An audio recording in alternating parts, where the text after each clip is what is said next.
gening para mitra terus mincak bagian ke-32 deui nya dongeng teh nya. Dongeng nu judulna gara-gara harta karangan Bapak Tatang KS.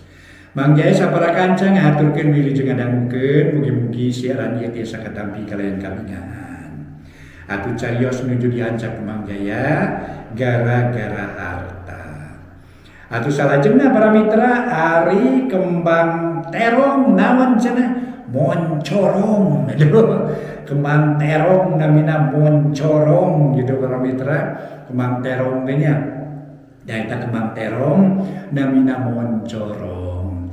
Mangga para mitra dongeng judulna nyaeta gara-gara harta karangan Bapak Tatang KS dikaraos nincak bagian ke-32 urang lajeng deui.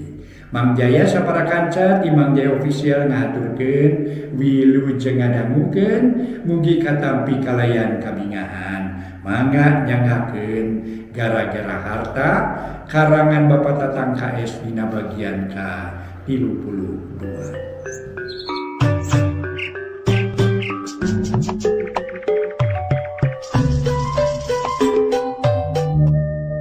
Para mitra anu mulia, wilujeng tepang dangu sareng acara matuh dongeng enteng pangbeberahmana. Mang Jaya sapara kanca bade neraskeun hanca dongeng nu katunda carios nyambung judulna gara-gara harta. Ieu dongeng para mitra karangan Uwa Tatang ayeuna teh nincak bagian ke-32. Para wargi anu mulia nu sami-sami ngabandungan ieu dongeng, mangga dongeng urang lajeng deui. Kocapkeun nu dalahar geus rengse deui samalah heuleut setengah jam Aki Joher jeung si Cipeu katucap Sumarna arinit katampian sabab geus meujeuhna salat lohor. Harita si Cipeu jeung Cep Sumarna leumpang tukangeun Aki Joher. Ongkohan jalan satapak teu bisa leumpang ngareneng. Kira-kira 10 meter deui jauhna katampian Aki Joher ngarandeg. Atuh si Cipeu jeung Cep Sumarna rugreg kabawakeun eureun.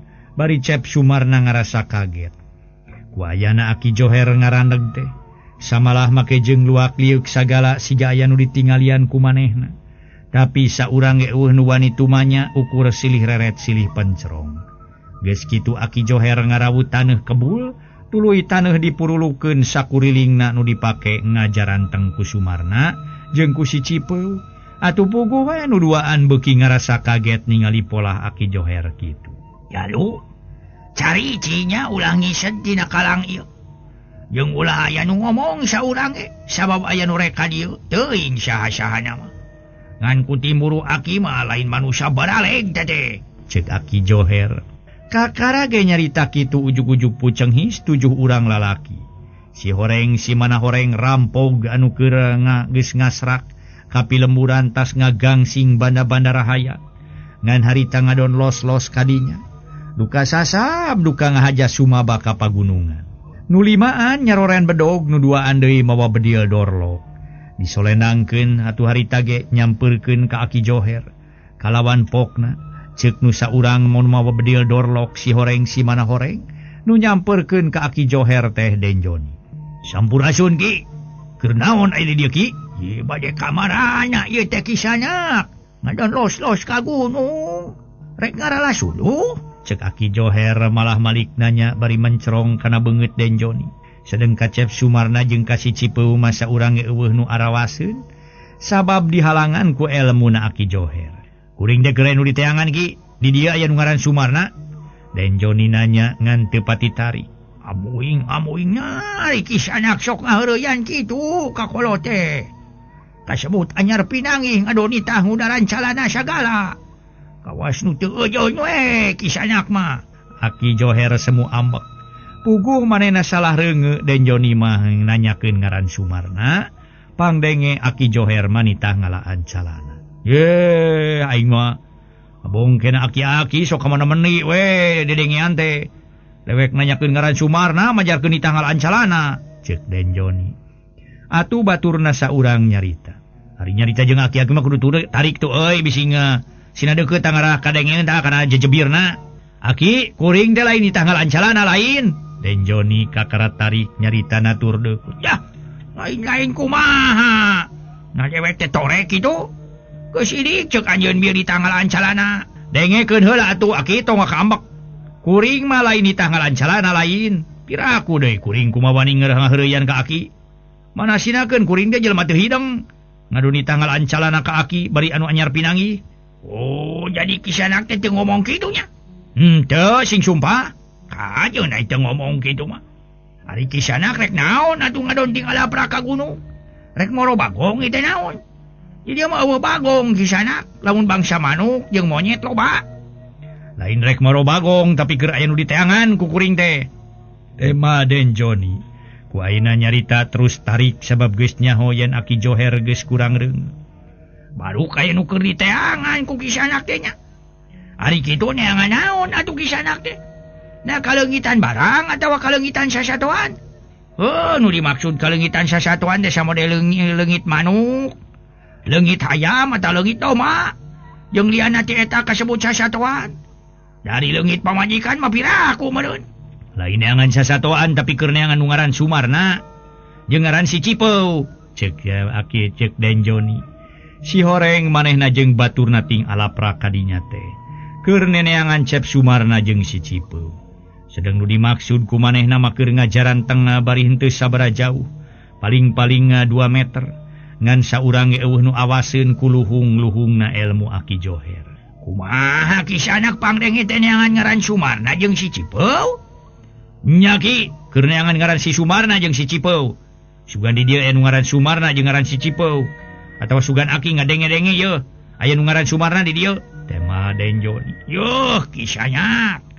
Sanajan anjeun aprak-aprakan bari tingkar oreh kana rungkun ge moal manggih jelema deui di gunung ieu mah. Lintang ti Aki jeung si Nini duaan. Nah eta keur diteteangan ku kisanak teh dulur kisanak atawa sobat kisanak. Cek Aki Joher ngabohong nyebutkeun eueuh nu ngaran Sumarna jeung si Cipeu. Padahal nu ditanyakeun ku Den Joni teh aya gigireunana. Lain dulur lain sobat tapi manusia jahat ki. Manehna jadi mata-mata pihak walana. Ku kuring rek diberesan nyawana sabab kasebut jadi pengkhianat bangsa. Oh, baru keur diteteangan. Ku kisanak teh jelema jahat teh nya. Ari kisanak jadi naon atuh? Make rek meresan nyawa nu keur diteteangan. Kuring jeung babaturan yeuh. Kasebut pokona mah nya. Nu kasebut lah eta pokona mah rampok we lah. Nah, ieu ki keur ngabela negara ieu teh. Ke.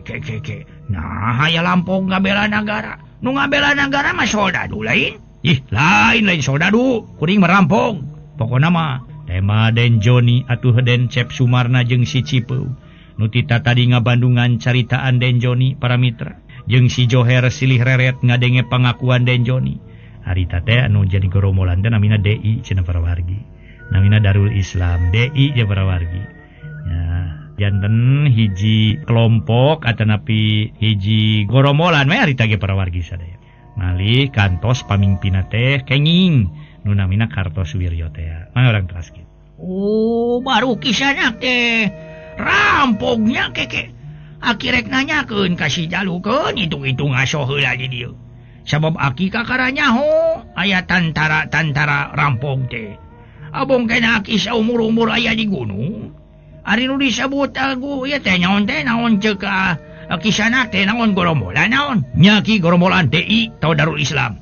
Ke. Nu disebut Islam teh naon hartina kisanak?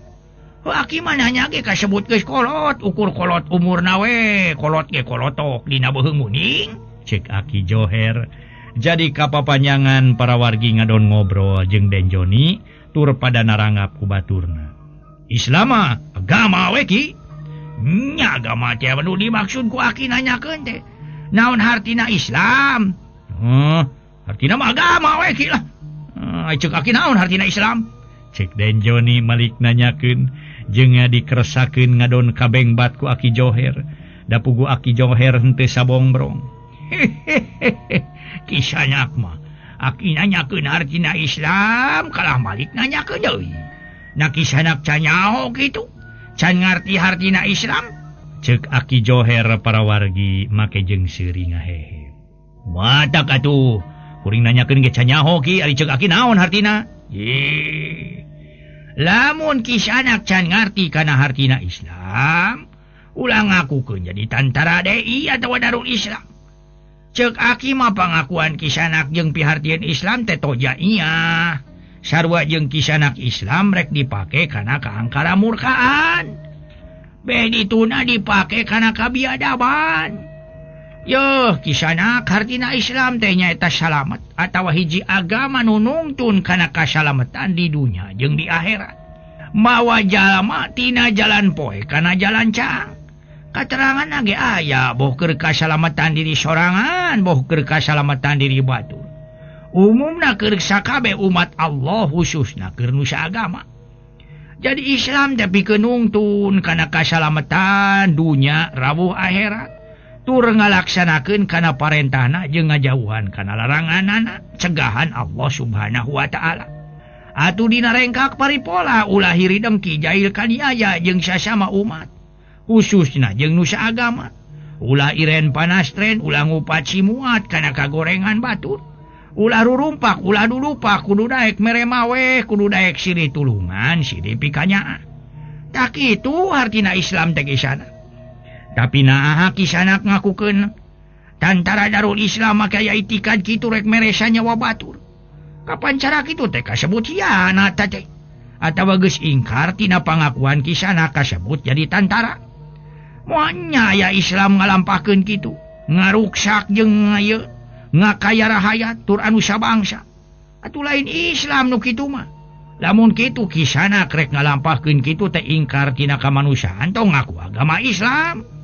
Tong nyebut-nyebut Islam bisi nambahan doraka, be dituna bisi disebut kafir, kupur. Ulah kitu Ari ngakukeun beragama Islam bising jadi manawa ka diri sorangan. Ceuk tadi ge Gusti Allah tara ngaganyar tara nyiksa ka umatna. Saha anu baris ngaganyar jeung nyiksa teh nyaeta umat kenehna. Umatna keneh gumantung kana amal perbuatanana. Melak cabe moal buahna bonteng, melak amal hade ganjaranna ge moal goreng pasti hade deui. Sabalikna nu ngadagawekeun pagawean goreng, moal meunang ganjaran hade pasti nampa ganjaran goreng deui. Gusti Allah mah yeung ke nyadiakeun alam akhirat dua tempat keur umatna, nyata alam sorga jeung alam neraka. Alam sorga keur umat nu kumaha, alam neraka keur umat nu kumaha. Pek kari pilih dua tempat eta ku urang. Lamun hayang cicing di alam sorga kudu kumaha, lamun hayang cicing di alam neraka kudu kumaha, kari pilih-pilih we ku urang. Gusti Allah mah maha adil. Ongko tadi ge Gusti Allah nyiptakeun atawa ngadamel ieu alam teh papasangan. Dunya jeung akhirat, langit jeung bumi, beurang jeung peuting, caang jeung poek, hujan jeung halodo, awewe jeung lalaki, bagja jeung cilaka, wetan jeung kulon, kaler jeung kidul. Subhanalladzi khalaqal azwaja. Tak kitu keadilan jeung kawijaksanaan Gusti Allah teh. Alam sifat papasangan teh nanakeun kakawasaan Allah. Tak kitu. Pokona mah nu maha kawasa Gusti Allah. Tara cueut kanu hideung, tara pondeng kanu kone. Teu boleh welas asih, teu boleh nganteur kana kahayangna manusia. Sajabati kitu Gusti Allah maha lautan hampura. Asal bener-bener urang menta di hampura bari jadi husnul khotimah. Nu hartina ulah rek ngalampahkeun deui kana jalan picilakaeun atawa pirugieun diri sorangan. Jung ka ditu geura mariang deui bari palikiran ku sarerea. Lain aki guminter atawa ngabejaan bulu tur nyarita kitu teh. Ngan ieu mah ngageuing kanu canyaho kana ngalaksanakeun Islam. Bener wae caritaan ieu aki ceuk dina Al-Qur'an jeung hadisna. Salah wae teu merenah wae meureun ieu mah kasalahan kahilapan aki sorangan. Sabab ceuk tadi ge manusia mah teu sampurna. Nu hartina sok aya wae kasalahanana jeung kahilapanana, jeung sok aya wae kalemahanana. Cek Aki Joher panjang lebar nyarita kahareupeun Den Joni jeung ngababaturanana meuni teu sirikna dadas koredas. Sakumaha nu kauninga Aki Joher panjang lebar nyarita kahareupeun Den Joni jeung babaturanana meuni teu sirikna dadas koredas. Ari Den Joni abong kena geus kalimpudan ku pangaruh setan ida jilatna tuloh kalah pokna. Lah, dasar aki-aki teu hideng. Batur nanyakeun ngaran si Sumarna jeung si Cipeu kalah ka ngadalil. Pas nu heueuh we maneh jadi manusia nu sampurna. Panjenengan euy, kuapatan dah. Sapatkeun gegerongna ku deweke. Aya panitah kitu ti Den Joni baturna nu dua anting kerewek. narewak lengan si Joher aki Joher. Atuh puguh we Cep Sumarna jeung si Cipeu nu keureting jaranteng teh ngaranju greuwas. Nu liana harita teh para mitra ngaranju greuwas anu lain bobohongan. Ngadenge omongan Den Joni rek nganiaya aki Joher. Ku dasar kitu huntu si Cipeu kekerot nafsu ngagugudug amarah ngabubulak jeroeun dada. Karepna mah hayang ngabelaan aki Joher. Ngan teu bisa meta sabab pangrasana jeung titinggalian manehna teh di kurungan ku seseg. Amuing na nyaon anjeun teh ngadon ngarajengan leungeun dewek sagala. Rek dibawa ka mana dewek teh kisana? Ceuk aki Joher teterjel hayang lesot tina panyekelna dua urang lalaki baturna Den Joni. Mondong loba tanya si aki-aki boh hapeuk. Rek disapatkeun beheungna si laing teh ku dewek. Golerkeun euy. Tema Den Joni bari serepet galugas bedog nu panjang sasiku. Na atuh asa jauh tina ukuran anggang tina gambaran. Harita aki Joher nu rek digolerkeun ku dua urang baturna Den Joni teh. Sakilat ngajaul sigarek hiber. Sedang siku kenca katuhu notong kana tarang dua urang lalaki nu nyarekelan leungeun aki Joher. Cedak. Siku aki Joher ngabadug, lengak dua nana ngalengak tuluy ngejarijeg. Hari Den Joni harita disepak leungeunna. Celeng bedogna ngaceleng kaluhur. Kalawan ku aki Joher disangap. Sanggeus napak deui kana taneuh. Des bedog Den Joni dipotongkeun ditatuur jadi dua. Puguh we sakedapan mah Den Joni ngaranyu. Teu lila Den Joni nurunkeun bedil dorlok anu geus keur disolenangkeun rek dipake ngabedil aki Joher. Bededag aki Joher dibedil. Nyaan lain beja ilmu aki Joher harita dibedil ku Den Joni teu teurak malah dadana ngebul kalawan seuri. Iyo, balak pak. Naon teh kisalak bedil atawa babedilan? Atawa susumpitan ku buah saliara meureun. Moanya aya bedil nyaan teu karasahan haneut acan. Kata teu ari dibawa karidu-ridu pakarang kitu mah. Babetkeun we kana surhukan teh. Teu kitu ge. Teu kitu sina bangkung. Geraya urang sina bangkung ku dewek. Wah, cek aki Joher tuluy niup bedil dorlok nu keur dicecekel ku Den Joni. Dadak sakala para mitra anu mulia. Bedil nu keur dicekel ku Den Joni jadi ngeluk siga nu meunang milayikeun. Kitu de bedil anu huskeura disolenangkeun ku baturna ge jadi ngeluk. Ku dasar kitu Den Joni siga nu ngarasa teter. Nying hareupan aki Joher tur asa kakaramangih jalma anu teu teurak ku pelor. Akhirna Den Joni jeung baturna unur-unuran. Sanggeus rada jauh ti aki Joher beretak kabeh lalumpatan meuni teu sirikna ti babaranting. Atuh aki Joher meuni siga nu ngeuna seuri ngaheheh kalawan pokna. Ayo kapatutna kunyuk rawun teh. Ngadonting alabret kitu kawas anjing tutung buntut. Dala itu nu saurang ti kusuk. Cek aki Joher tuluy ngadeuketan ka Cep Sumarna jeung si Cipeu. Kalawan taneuh nu dipake mager suku jeung dikoeran kalawan aki Joher pokna. Meungeus geura kalaluar ujang Asep. Ipau. Ya geus malabur manusanya oge. Geus kitu mah Cep Sumarna jeung si Cipeu ngalengkah kalawan Cep Sumarna pokna dibarung budi marah main. Nuhun Ki abdi sareng Mang Ipeu disalametkeun ku aki. Kumaha ujang Asep? Sumun abdi sareng Cipeu disalametkeun ku aki. Tema Cep Sumarna nyaritana tari. Ih, lain disalametkeun ku aki, disalametkeun mah ditang tayungan ku Gusti Allah. Da aki ya disalametkeun ku Gusti Allah. Ngan aki mah ngalakukeun tarekah jalu ngalaksanakeun tarekah. Dan nulungan jeung mere perlindung kasalamatan si jalu teh. Jeung aki angin Gusti Allah. Yeuh, urang katampian bising kaburu akhir maneh nya magribna. Aduh, ya mah ya pangmaksana magrib. Salat lohor. Tapi ge lamun teu datang setan-setan mah moal katelatan salat lohor. Ceuk aki Joher tuluy ngaleos rek katampian dituturkeun ku Cep Sumarna jeung si Cipeu. Para mitra anu mulia nu sami-sami ngadangukeun ieu dongeng mangga hanca dongeng urang teraskeun deui carios nyambung judulna Gara-gara Harta. Harita para wargi kaum dangu atuh teu kacaturkeun dina waktuna ditampian mah. Kocapkeun para wargi sadaya sanggeus rengse salat tuluy barali ka imah. Atuh si Cipeu sadatangna ka imah alewoh nyaritakeun perkara Aki Joher. Rek dikaniaya ku Den Joni, puguh we nini Anyang jeung Neng Yani rareuwas. Ngadenge beja kitu teh. Si Cipeu teh ti si Cipeu jeung Cicep Sumarna. Amuing di mana, Ipeu? Cek nini Anyang. Sedang Aki Joher jongjon ngopi belum sampai hareupeun hawu. Itu nini cek ketampian.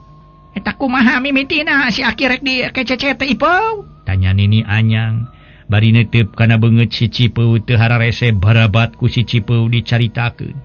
Ti mimiti Aki Joher ngabur-ngabur taneuh kebul kana palebah suku. Nepi ka Aki Joher dibedilna ku Den Joni tapi teu teurak. Sanggeus tuta si Cipeu can nyaritakeun naon rupa nu karenapan ku Aki Joher tadi. Nini Anyang pokna. Meureun tadina diganggu ku si Cipeu meureun nya. Maksud teh diganggu ku Aki Cipeu? Ih, diganggu nini. Mengawitana mah ku Aki teh ditaros bade kamarana. Risaur Den Joni bade milarian jenengan Sumarna sareng abdi. Nya ku Aki disebatkeun teu aya sasaha di dieu mah. Lintang ti Aki jeung Nini. Tema si Cipeu satarabasna. Eta maneh jadi manehna teh jadi soldadu atawa jadi upas cenah Cipeu? Nu ngabedil ka si Aki teh. Sanes janten soldadu teh janten upas nanging janten DI alias gerombolan ini. Naon DI teh Ipeu? Nini Anyang nya acan nyahoon. DI teh singkatan tina Darul Islam teh ini cenah. Tanepi gerombolan anu sok ngaruksak kana harta sareng kana jiwa rahayat di pakampungan. Anu sabiadab nu kitu teh nini. Kutan teh jahat Ipeu. Aduh. Kumaha lamun segadarieu nya Ipeu heueuh nini melang we meureun. Ye si Nyai sok sieun diguna sita. Duh. Kan ini mama surieun sabageus lalenyed kulitna oge. Yaki kumaha ye lamun akadarieu. Kami mah hariwang ku si Neng we makaning sakieu geulisna jeung gumuleng deui. Nini Anyang mang melangkeun ka Neng Yani. Lain hipu deui dulu beuleun sampeu teh. Meuli muyutuk ieu dulu aduh. Urah heugasan ku nyanyi sia ini. Abong lamun deleker. Cek Aki Joher geus ka mana-mani. Da eta pangdengena Nini Anyang nyaritakeun bubui sampeu. Yeh, ari aki-aki pelepet sia. Lain nanyakeun bubui sampeu kami mah aki lain. Kumaha lamun si goromolan kadarieu? Ka mana kami jeung si Nyai nyarumput? Nah, keurna naon jukut? Kawas nu gablek doma we tawa kalenci. Make ni tah ngalajukut sagala. Duh, aing ampun teuing. Lain ni tah ngalajukut sia lain, tapi ka mana ieu kami jeung si Nyai nyarumput lamun goromolan kadarieu? Ni ku bonge-bonge teuing ke bieur teh nya. Cek Nini Anyang meuni si Janu gregeteun. Ari Nini si lain ngomong naon cenah gegara yaman Ipeu? Ieu ni tah ngarit jukut ka Aki ayeuna gegara yaman. Cek Aki Joher bari ngareret ka si Cipeu nu keur nyerenge. Ini mah sanes mi warang ngarit jukut ki nanging naroskeun ka mana Nini nyumput. Jeung Neng Yani gitu. Cek si Cipeu nyarita tarik. Ari kitu. Aya naon si Nini jeung si Nyai make nyarumput sagala. Lain aya naon kumaha lamun eta bangsa rarampong kadarieu. Ka mana kami jeung si Nyai pikeun nyumput? Cek Nini Anyang nyaritana tarik. Saha jeung urang mana goromolan? Jeung rampong teh Nini. Da kami mah teu wawuh jeung ngaran goromolan atawa rampong. Lamun si eta tah si Ohang yang wawuh. Tapi geus silang apaan si eta mah. Ampun teuing aing mah. Meni pokona namanya eta geuninganan eta rampong-rampong nu rek ngacecet beheung nyaneh. Biasa Ipeu nyaritakeun yen maneh teh kungsi tepung jeung gorombolan kalawan nyaneh rek dikececet cenah ku eta tah ku rampong teh. Tadi kami rek dipencit teh. Nya tuh ceuk nyaneh majarkeun eta cenah ngaran batur segala Ki Ohang. Ari kitu kunaon? Kudu ka mana kami nyumput. Bising eta gorombolan aya ka dieu kami mah hariwang ku si Nyai. Sok sieun diguna sita bangkaning sakieu tegepna. Lebar teuing ku geulisna lebar teuing ku demplona lamun ceuk si Nyai diguna sita teh. Iya. Nya make nyarumput sagalakeun bae cicing we dieu. Pae hirup pabarengan jeung kami. Mun ajat we ka Gusti Nu Maha Suci sangkan urang sarerea ditangtayungan ku mantena. Cek Aki Joher. Atuh Cep Sumarna kakara nyarita mairan kana caritaan Aki Joher. Wios Nini tong hariwang-hariwang jalaran aya Aki. Atuh jep sarerea jarempe namahan simpena patempatan. Saurang ge eueuh nu ngaromong sakemek-kemek acan. nu ngadenge lintang ti sora tongereting kolear kawan tugas nyedak kaburit geus kitu nini anyang ngajakan kata kaya katampian kaneng Yani terus arinit samalah dianter ku Cep Sumarna si Cipeu mah jeung Aki Joher keur ngaropi belum sampe. Teu matak aneh lamun seug Neng Yani ngarasa harnegna teh kudu jadi lanceuk. Ku ngaran Denjoni teu sangka bakal jadi gorombolan atawa rampog. Komo kitu keur Neng Yani nu geus teu hayang tepung deui, samalah teu hayang aku lanceuk para mitra sabab nu jadi lanceuk jadi manusia biadab. Saminggu ti sabada Aki Joher tepung jeung Denjoni teh turek mencit Aki Joher. Isukna Cep Sumarna kira-kira wanci haneut moyan nyamperkeun ka Aki Joher nu keur ditepas. Para wargi anu mulia nu sami-sami ngabandungan ieu dongeng. Saminggu ti sabada Aki Joher tepung jeung Denjoni turek mencit Aki Joher. Isukna Cep Sumarna kira-kira wanci haneut moya nyamperkeun ka Aki Joher keur ditepas. Gek diuk pahareup-hareup. Asep, geus puturan acan. Lamun can puturan euk menta ka ditu ka si Nyai. Aki mah tadi ta salat subuh teh geus puturan hareupeun hawu bari sileang. Cek Aki Joher nanya geus puturan acana ka Cep Sumarna. Nu hartina puturan teh mun daerah urang mah sasarap meureun. Kecap puturan basa di wewengkon Garut, sasarap di Garut teh puturan. Harita Sumarna nyarita deui. Parantos ki neme. Harita teh para wargi anu mulia. Oh, kajeun ari geus puturan mah. Nanyakeun so teh bisi ngecan puturan. Ari ayeuna rek ka mana? Cek Aki Joher ayeuna mah nyaritana Cep Sumarna jelas. Sabab nyarita rada tarik tur deukeut. Moal ka mana-mana ki bade aya nu ditaroskeun ka Aki tema Cep Sumarna. Tetep nyaritana rada tarik da ngarah ka denge ku Aki Joher. Kumaha jalupang denge rek aya tanyakeun? Leres ki bade taroskeun. Ari kitu rek nanyakeun urusan naon? Nanyakeun waktu narek kawin jeung ka si Nyai? Cek Aki Joher timuruna mah Cep Sumarna rek nyanyakeun perkara waktuna kawin. Waktosna seep.